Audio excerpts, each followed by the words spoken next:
Successes and failures are publicized to millions of people. Dylan's age, plus all their flaws, successes, and failures are publicized.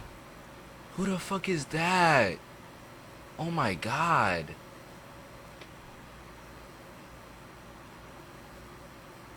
Oh my god?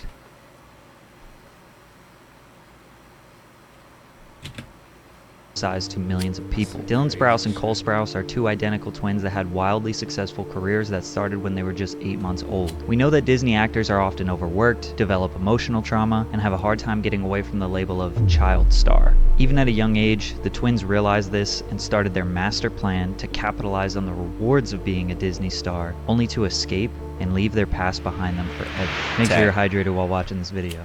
Dylan and Cole Sprouse are the 30-year-old twins mostly known for their two major hit Disney TV shows, The Suite Life of Zack and Cody, and the sequel, Suite Life on Deck. But before they did that, they had some other pretty major accomplishments. They starred as Julian in Big Daddy, they played Ross's son on Friends, voice acting in 8 Crazy Nights, as well as a ton of different TV roles and direct-to-video films. Not only were the two adorable and talented actors, but being identical twins gave them an advantage. It allowed Hollywood producers to cast them as the same person. Child labor laws prevent actors under 18 from being overworked. When Cole was done shooting a scene, Dylan would step in to do the other, and they would trade off, and producers were able to get double the work out of essentially one kid. 2005, The Suite Life of Zack and Cody. Danny Callis, who ended up writing the show, always dreamed of doing his version of Eloise at the Plaza, which was a family film about a sweet but mischievous... Oh, what y'all know about Eloise, bro? Oh my god. I remember watching that shit in Haiti, or I remember the books or something, I don't know. Or the cartoon, I think it was a cartoon.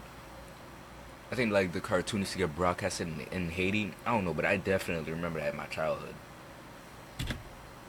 Mischievous 6-year-old who lives in the Plaza Hotel in New York City. He actually wrote the idea of the show 2 times and tried to sell it to different networks. When he approached the Disney Channel, they actually said to him, "Here's 2 twins. What can you build around them?" He wrote the idea for The Suite Life for the 3rd time, and it got picked up. The Suite Life of Zack and Cody was about 2 twin boys who live at the 5-star Tipton Hotel because their mother was an employed singer who performed in the lounge multiple times a week. While she was working or sleeping, the boys would find themselves getting into all kinds of predicaments that they had to work together to get out of. Zack, played by Dylan, was the cool, outgoing, and self-centered brother, while Cody, played by Cole, was the more mature, nerdy, and gentle twin. Exactly the same as Drake and Josh. But what's funny is, Dylan and Cole ended up being very similar to their roles on the show in real life. The boys had amazing chemistry together because they were 1, actually brothers, and 2, had been working since before they had conscious thoughts. The show also followed the hotel owner's daughter, London Tipton, played by Brenda Song, who was a parody character of Paris Hilton. She was scatterbrained, rich, and solely focused on boys and fashion,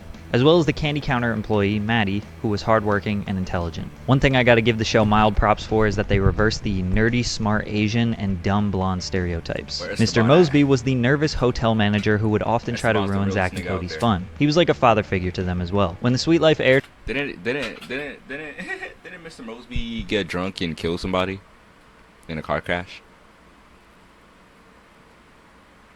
Right, okay.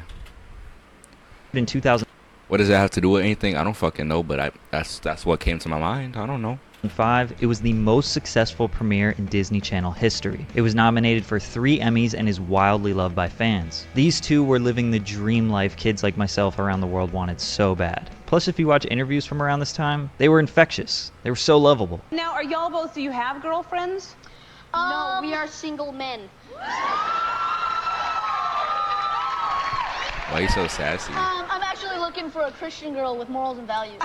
Shut the fuck up. Disney knew they needed to keep them around longer, so they came up with a sequel in 2008, The Suite Life on Deck. Before they started a new show, they had a gap year, so Dylan and Cole actually got jobs at a comic book store called Meltdown in LA. Most of what they did was packaging, putting the comic books in the little sleeves. But their father always taught them that they can't get wrapped up in celebrity status. The 16-year-olds were kids just like everybody else, and that they needed some balance in their life. The boys picked up hobbies. Cole started his journey into photography, and Dylan got into drinking alcohol, which would be his next passion. But filming was about to start again, and it was time for them to quit the comic book store. The Sweet Life on Deck airs in 2008 to over 5 million viewers. Now they were on the SS Tipton, which was a cruise ship that they lived on, which created tons of new opportunity for them to get in trouble. None of the characters developed much over time. Cody stayed the soft, innocent dork, and Zach stayed the selfish jock. But we were growing up with them. We even watched Cody have to deal with his voice cracking, and the boys looking for their first armpit hairs. They were like the little brothers we always wanted. The two shows ran from 2005 to 2011, 168 episodes plus a movie. This was technically the longest running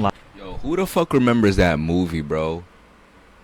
I'm not like, I think it was them. They went to island and like somebody was trying to make a bunch of, it was mad twins. That movie was fucking fire. I'm not gonna hold you. Like back then, that movie was it. Like it was this, Rags, and fucking Let It Shine for me. And probably some other shit I can't remember right now. But like, I love twins, bro. I love twins so much. Cause I say this, everybody always knows, cause I'm always bringing this shit up. I was supposed to be a twin, and I ain't my twin in the womb. So like, twins always fucking fascinate me, bro. They're mad cool. I love them.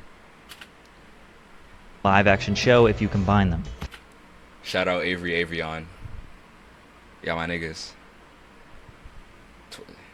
Twin. I don't know. I'm chatting. We'll just get back into the video.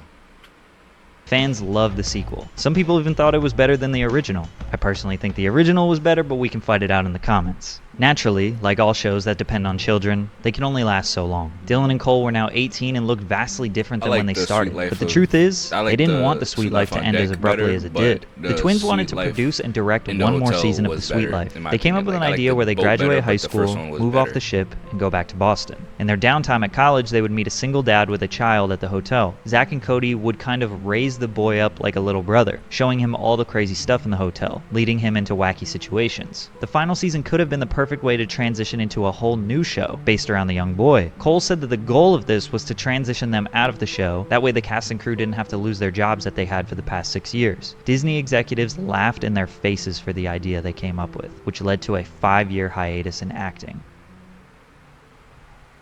Here you will see a photo of Dylan Sprouse working as a host in a New York City restaurant, just 2 years after the Disney Channel, which led to multiple assumptions that he was broke. But when you see a picture of a guy who has made, presumably, and I'm making a presumption here, a lot of money off of a television series and that he's working in a restaurant, wouldn't that be a reasonable conclusion? I mean, I definitely think that that's in mind. Although it is negative, it's just a negative way to think for the most part. People can work jobs like that for experience, and I think that's real shit. Kinda... Yeah, niggas is dick riding, cause what the fuck? Niggas can't live their lives. What the fuck? But you are supposed to be famous though. What happened to all the money, Dylan? Where's the moolah at, huh, Dylan? What happened? I mean, but to be fair though, yeah, I started acting very young, so I'm assuming that was probably like a parent choice or something, or probably there was a lot of parent influence in it. And the fact that y'all got out when y'all did, or like as fast as y'all did, and didn't even continue acting, I'm assuming that y'all was just doing it to make money for the family or something. I'm assuming. I don't fucking know. But like, where's the money? Unless your parents took it, then my fault, babe, bro. I don't know. But that's kind of crazy though. TMZ be on it. They now, to be fair, also niggas just be recording celebrities and then just sending it to TMZ or selling it, so that too, so whatever. The way I targeted it. If I didn't know anything about the Sprouse twins, I would have assumed the same thing. But what you will notice in the rest of this video is that the boys, mostly Dylan, have done a lot to escape their previous lives. They both got accepted to New York University and decided to dorm with everyone else and go to college full time. Dylan was majoring in video game design and was something of a video game addict. Cole was an archaeology student, majoring in geographical information systems. Wow. He traveled all over the world through their program and even made a big discovery. Cole unearthed a mask of Dionysius in Bulgaria. They both were quite literally just normal college kids from 2011 to 2014, focused on their studies and working side jobs in their free time. This type of normality most definitely prevented them from ending up like countless other child celebrities. Child stars face a lot of pressure to immediately get an adult acting role or start a music career. Whatever it is, if they don't outdo Disney or Nickelodeon, it seems like a step down, because they have millions of fans that want them to still be their 13-year-old selves, but when you get into your 20s, you just want to move on. The pressure ends up eating them alive, and they make mistakes. weeks. Then it's highly publicized, which compounds the initial problem. So instead of going down the dark Hollywood path, the twins did the exact opposite. Let's fully step away from this. We can't be compared to our old roles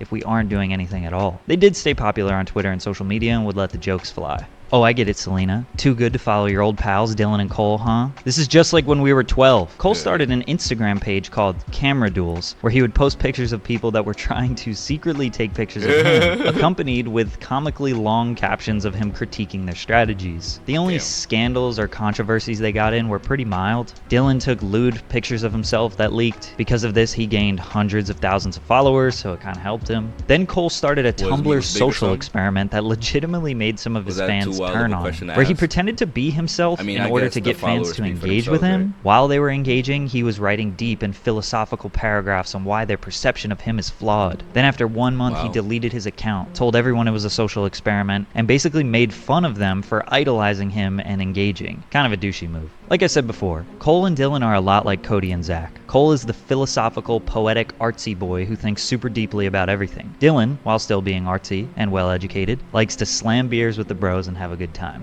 We get it, you're Dylan Sprouse, and you're livid about games and journalism, even though you can't fight me IRL. Catch these hands? We are as the sun. The rays come bearing to our soft-spoken souls, dancing torpidly upon the frail shudder of angst. Your Insta. Remember when I said Dylan discovered his love for alcohol at age 16? Due to his love for history, he became interested in the ancient alcoholic beverage mead, which apparently is the oldest alcohol ever that can be traced back 8,000 years. It's a fermented beverage made of honey, water, and yeast. During his college years, he would practice making his own mead. Some batches were good, some were terrible. But no matter what, he and his roommate Matt got drunk. When Dylan graduated college, he was taking some acting gigs, but he had more free time and wanted to pick up a hobby. Since he was passionate about brewing, he got an internship at a distillery called Kings County in Brooklyn. Working there and getting immersed into this world made him realize how badly he wanted to pursue this hobby into something bigger. The All-Wise Meadery was born, which is his Brooklyn meadery where he actually makes the alcohol himself. A lot of people in the brewing community doubted Dylan. They thought he was a privileged actor boy who grew up with everything and wanted to take over their hard-earned reputation. They didn't realize how passionate he was and how much respect he had for mead and brewing. Plus, he had a lot of people just saying he was another celebrity endorsing a product. Like he didn't care for it, it was just for money. I have to explain a lot that I'm actually brewing it, right? I have to explain a lot that these are my recipes. I have to explain a lot to people that this is my business and I'm here every day I can be. That comes as a surprise to a lot of people. It's kind of wild to see someone go for a much more humble job serving the local community rather than chasing Hollywood fame. Cole, on the other hand, was pursuing his photography career. Not so much for money, but rather the art. One day he asked Traveler magazine if he could work on a piece for them. They said yes, but not for money, since they had no idea he did anything outside of the Disney Channel. So Cole took a 3-day train journey from the West Coast to the East Coast. If y'all want to catch me on Twitch, I'm gonna be streaming like every night / morning, 2:30 in the morning every night. It just shows the boys were trying to broaden their horizons with the luxury of not needing big paychecks. He would go on to be a respected photographer and get some of his pieces published in high-profile magazines. But Cole would ultimately get back into acting. In 2017, he got a consistent role on the wildly successful teen drama show Riverdale, which has been running for 7 seasons, as well as lead roles in the movies 5 Feet Apart and Moonshot. I definitely see Cole pursuing more large acting gigs in his career. Dylan did also get back into acting in 2017. His team suggested that he shoot for lead roles in big projects like his brother, but he prefers small indie films and wanted to participate on good projects regardless of the character size or depth. Dylan still spends a lot of his time focusing on video games. He's extremely immersed in Dungeons & Dragons and offers his help with indie game developers. He even recently released his own comic book called Sun Eater. My brother and I used to get quite a bit of, "Oh, you made it out. Oh, you're unscathed." No, the young women on the channel we were on were so heavily sexualized from such an earlier age than my brother and I that there's absolutely no way that we could compare our experiences. Cole has been vehemently against child stars getting criticized for their downward spirals, because there are mostly women being targeted and the public doesn't seem to understand the difficulty of being a child star or what goes on behind the scenes. Dylan and Cole actually started getting into acting because their family needed money, so they put their 1-year-olds to work. This sounds like a recipe for disaster, but it seems as if their parents instilled the right values in them to maintain balance as a celebrity. Some people believe Disney exhausts and overworks children for our entertainment. Cole says that they didn't suffer as much trauma since they were boys, which could be very true. I also believe that stepping away from the spotlight and pursuing something normal was the key to them maintaining their sanity and integrity. Although they look back on their past fondly and came out unscathed, we will never get a Sweet Life of Zach and Cody reboot. I'm asked all the time if Dylan and I are going to do a Sweet Life reboot, and I go, no, absolutely Yo, that was kind of their story. That was kind of their path line. That was Patrick CC's. Coming back. If you enjoyed that video, leave a like. If you enjoyed me, subscribe, baba, subscribe, baba. Yo, I feel like if niggas watching my video, they probably gonna think, yo, this is why you shouldn't smoke weed. That's what weed does to you. But no, I'm just kind of slow, like high key. And maybe it is the weed too, high key. I'm just probably chatting, but yeah. Go check out some of my other videos. See you later. Alright. Let's pick another video, Twitch. Something short, cause I'm not, my attention span